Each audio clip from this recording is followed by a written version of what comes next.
In this video, I'll evaluate the fatigue life in a steel bicycle frame and optimize the frame design using ANSYS AIM. I'll begin by selecting the structural template, enabling geometry modeling capabilities, and selecting the option to compute fatigue results. The CAD model includes the full bicycle assembly. Using AIM's built-in geometry modeler, I'll unselect the parts which are not required, leaving only the bicycle frame, seat post pin, and front fork. I'll also create a parameter to drive the design changes. Using the pull tool, I'll create a parameter that will automatically adjust the thicknesses of the frame tubes. With the geometry preparation complete, I'll proceed to the next step of the simulation workflow. Using AIM's automatic meshing, I'll quickly generate a high-quality mesh for the bicycle frame. For this mesh, I use the curvature size function to automatically resolve curved surfaces. Next, I'll define a support boundary condition where the frame is supported by the rear axle. I'll also define a support where the front fork rests on the front axle. The weight of the rider is represented by a force applied to the top of the seat post.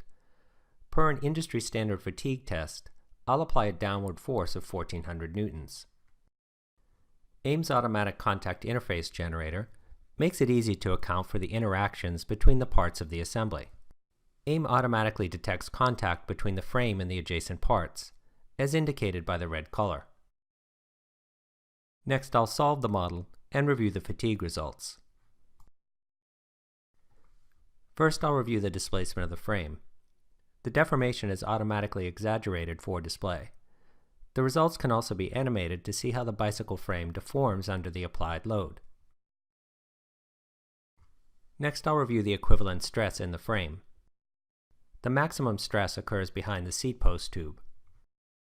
I'll also review the fatigue life. Industry standards dictate that the minimum fatigue life should be at least 100,000 cycles.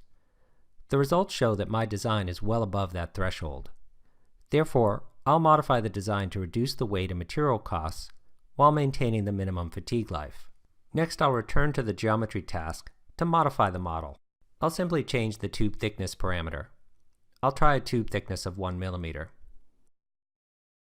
All of the frame tubes are automatically modified, and I'll quickly update the simulation results for the new geometry.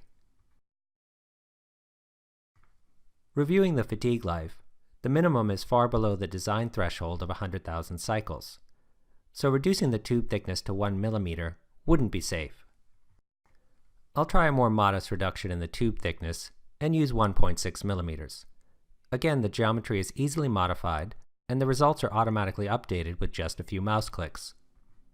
The minimum fatigue life is now slightly above the design threshold. I now have an improved design which satisfies the fatigue life with a lighter weight and lower material cost. With ANSYS AIM, evaluating and optimizing product performance is quick and easy. Thank you for watching this demonstration of ANSYS AIM.